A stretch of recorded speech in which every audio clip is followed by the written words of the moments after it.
क्या आप जानते हैं भारत की खुफिया एजेंसी रॉ को? क्यों रॉ को दुनिया के नंबर 1 खुफिया एजेंसियों में माना जाता है? रॉ के कारनामों से क्यों कांपता है दुश्मन देश?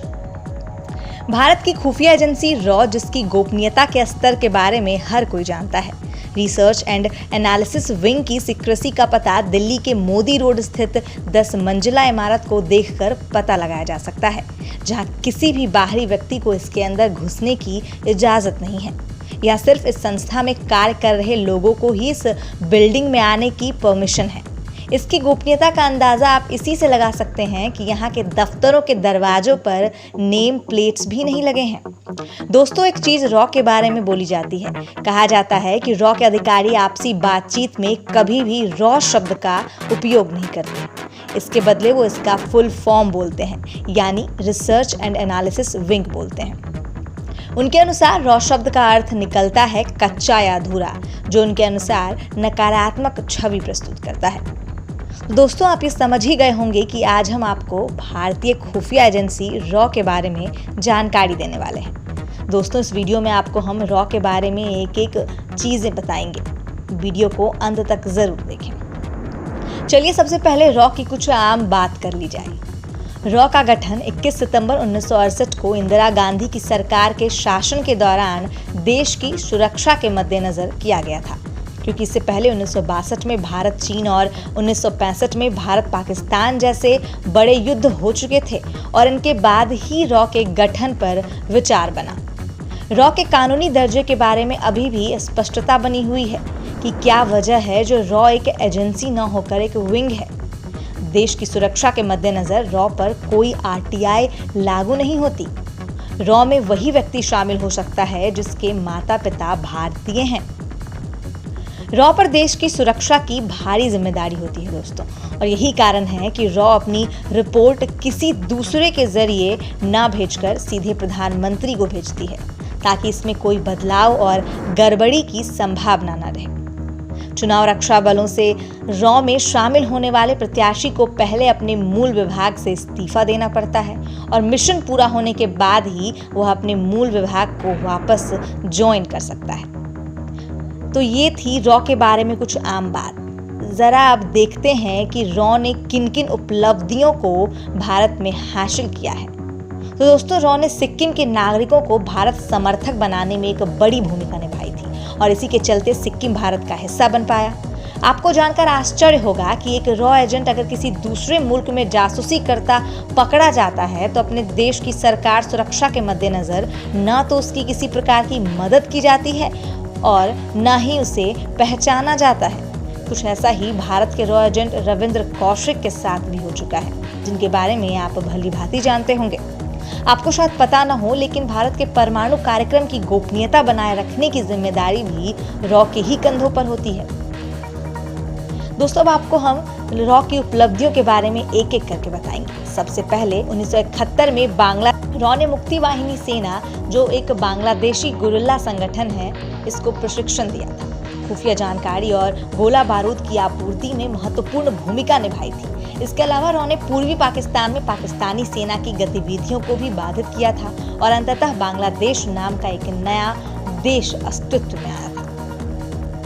दोस्तों, 1984 में रॉ ने भारतीय सेना को पाकिस्तान के बारे में एक महत्वपूर्ण जानकारी उपलब्ध करवाई थी, जिसके अनुसार पाकिस्तान सियाचिन ग्लेशियर के स्लाटोरो रिज पर कब्जा करने के लिए ऑपरेशन अबाबिल नाम से आक्रमण की योजना बना रहा था। अतः भारतीय सेना ने ऑपरेशन मेघदूत की शुरुआत की थी और करीब 300 सैनिकों को साल्टोरो रिज में तैनात किया गया था। परिणाम स्वरूप पाकिस्तान की सेना को पीछे हटना पड़ा था। रॉ ने भारत के पहले परमाणु परीक्षण अर्थात ऑपरेशन स्माइलिंग बुद्धा की योजनाओं को गोपनीय रखा था। 1974 में रॉ ने भारत के पहले परमाणु प्रशिक्षण की योजनाओं को भी गोपनीय रखने में महत्वपूर्ण भूमिका निभाई थी। दोस्तों, चीन और अमेरिका जैसे देश भी भारत की इस गतिविधि के बारे में पूरी तरह से अनजान थे। दोस्तों, अब हम बात करेंगे रॉ की अगली उपलब्धि के बारे में। People's liberation of Tamil Eelam नामक एक तमिल आतंकवादी संगठन के नवंबर 1988 में मालदीव पर आक्रमण किया गया था, जिसके कारण मालदीव के राष्ट्रपति मौमून अब्दुल गयूम ने भारत से मदद मांगी थी। तत्कालीन प्रधानमंत्री राजीव गांधी ने भारतीय सेना के 1600 सैनिकों को मालदीव में व्यवस्था बहाल करने के लिए मालदीव के बुलबुले द्वीप पर हवाई मार्ग से भेजने का आदेश दिया था और रॉ ने सेना को आवश्यक खुफिया सूचनाएं प्रदान की थी। अंततः भारतीय सैनिक कुछ ही घंटों के भीतर वहां शासन बहाल करने में सफल हुए थे। दोस्तों, अब जरा पाकिस्तान और अमेरिका की बात कर ली जाए। जी हाँ, पाकिस्तान और अमेरिका द्वारा अफगानिस्तान में तालिबान का समर्थन करने के बाद भारत ने तालिबान सरकार और सोवियत संघ के विरोध में खड़े नॉर्दर्न अलायंस को समर्थन देने का निर्णय लिया था। दोस्तों, ये बात 1996 की है। 1996 में फारखोर एयरबेस में रॉ द्वारा 25 बिस्तरों वाले सैन्य अस्पताल का निर्माण किया गया था। इस हवाई अड्डे का उपयोग नॉर्दर्न अलायंस को सहायता कर रहे रॉ के सहायक भारतीय एविएशन रिसर्च सेंटर द्वारा किया गया था। इसके अलावा भारत द्वारा 2001 में अफगान युद्ध में नॉर्दर्न अलायंस के साथ रिश्तों को और भी पुख्ता किया गया, जब भारत ने नॉर्दर्न अलायंस को अधिक ऊंचाई पर युद्ध करने के लिए आवश्यक उपकरणों की आपूर्ति की थी और रॉ कुंदुज एयरलिफ्ट की सीमा निर्धारित करने वाली पहली खुफिया एजेंसी बनी थी। दोस्तों, कारगिल युद्ध हम सब के जहन में अभी भी साफ साफ है। जी हाँ, कारगिल युद्ध के दौरान रॉ ने बीजिंग में पाकिस्तान के सेना प्रमुख जनरल परवेज मुशर्रफ और इस्लामाबाद में chief of staff lieutenant general Mohammad Aziz के बीच टेलीफोन पर हुई बातचीत को सफलतापूर्वक टेप किया था। यह टेप कारगिल घुसपैठ में पाकिस्तान की संलिप्तता साबित करने में महत्वपूर्ण भूमिका निभाई थी।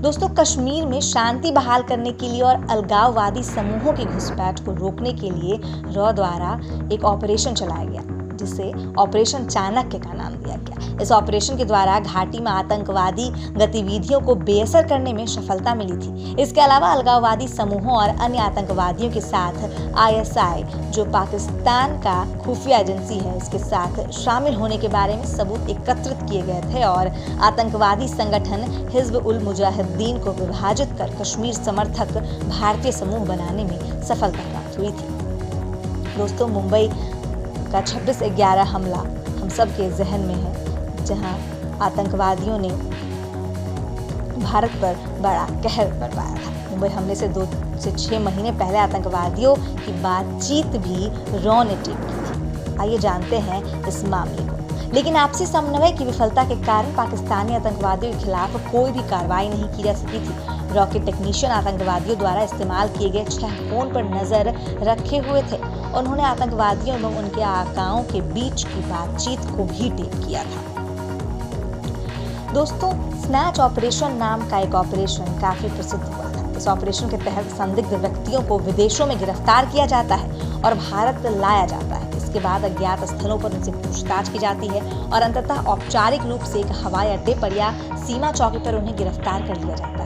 रॉ द्वारा पड़ोसी देशों में चलाए गए स्नैच ऑपरेशन द्वारा लश्कर के आतंकी तारिक महमूद अब्दुल करीम टुंडा, जो मुंबई हमलों का एक मुख्य संचालक बताया जाता है, शेख अब्दुल ख्वाजा एवं आतंकवादी संगठन इंडियन मुजाहिदीन के संचालक यासीन भटकल को गिरफ्तार करने में सफलता मिली थी। तो दोस्तों, जैसा कि आपने देखा कि हमारे देश का खुफिया एजेंसी कितना सख्त और अनुशासित है और यही वजह है कि चीन और पाकिस्तान जैसे दुश्मन देश कांपते हैं, भारत के प्रांगण में आने से पहले 100 बार सोचते हैं। तो दोस्तों, इस वीडियो में बस इतना ही। मिलते हैं आपसे अगले वीडियो में। जय हिंद।